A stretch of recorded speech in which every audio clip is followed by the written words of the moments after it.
This is Living Power with Dan Hurst.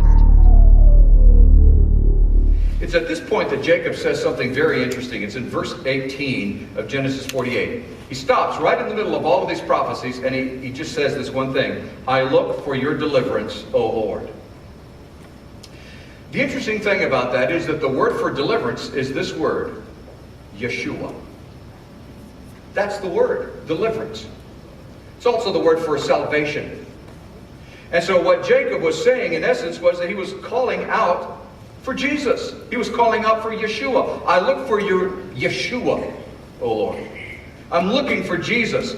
Now this Jacob, this deceiver who had led such a disgraceful early life, and it was a disgraceful life, had really come to know God.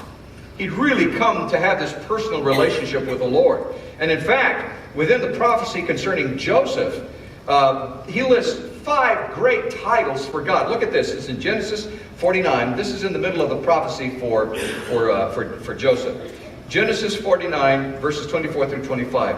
But his bow remained steady, his strong arm stayed limber, because of the hand of the mighty one of Jacob, because of the shepherd, the rock of Israel, because of your father's God, who helps you, because of the Almighty, who blesses you with the blessings of the heavens above.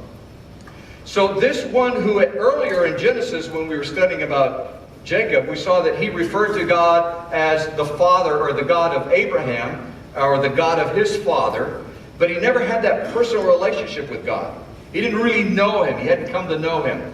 This indicates that he really did know who God was. And the terminologies that he uses are so dear in the Hebrew. They're very intimate terms and very, very passionate terms. And so it was very clear that Jacob knew God. And he's talking about this God that he is so in love with, and he's relating him to Jacob. And then after the prophecies concerning all the sons, Jacob dies almost immediately. And so that's how chapter 49 ends.